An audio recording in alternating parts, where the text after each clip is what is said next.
Happy Monday, Chris. Good morning. Can I just ask a question? Yes. Why do you put your glasses on to look at me? I just want to make sure it's you and that an imposter hasn't snuck into the house and asking me random question. A very attractive imposter, I might add. I do feel that I look far better without them on. No, surely not. Serious question. Yes. How do parents choose the right academy?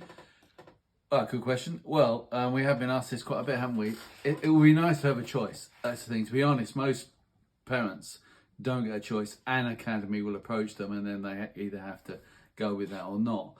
But let's look at it as if you had a choice, as some players do get, or whether to go with that one that has approached you, or to hold off for other offers, as it were. Firstly, to explain the academy system that was set up some years ago now in the Elite Player Performance Plan, which revolutionised academies in this country, when it's all set up by the Premier League, has 4 categories of academy. The top academies, the big academies, there's a lot of them, is category 1 academies, and then category 2, category 3 and category 4. Category 4 only runs under 18s teams, basically. So the difference between them is on the facilities that are offered, the amount of staffing and the structure. And so you can go from one to another. Crystal Palace, for example, moved from category 2 to category 1 quite recently. So it's assessed and based on those things. Now, the basis of that change some years ago was the theory that you try and get the best with the best. In other words, the best players with the best facilities and coaches. So that's what it's based on. And broadly, that's right. And I've said that a number of times in these videos, haven't I? You want to be at the best place you can, play the highest level you can with the best coaches and facilities and with the best players around you. So generally, I would say you would go with that. There is quite a broad range, even within category 1, there's a great range of academies, to be honest.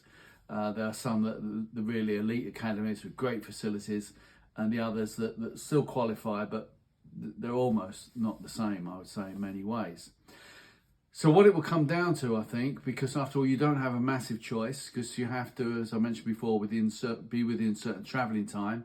Under 9 to under 11, it's within an hour. Under 12 to under 16, hour and a half. Under 16 above, it's okay. Any distance, really, broadly speaking. So you may not have a great deal of choice.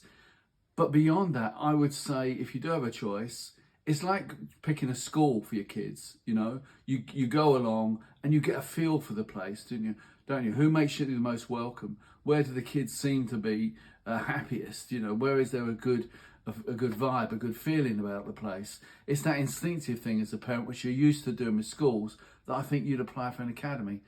Ideally, you'd like to be able to speak to other parents who you may know, whose kids are there. What's it like? What's the coaching like? You know, what's the feeling like? What's communication like? These sorts of things. So that's how I think you would find out about it. Thank you. You're quite Very welcome. interesting. Okay, I'm glad you like it. I did like it. And if people want the other videos, to see all the other videos that we've done, then you can get them obviously on this site. Follow, and then you make sure that you'll get them in the future. So thanks for that. Thank you.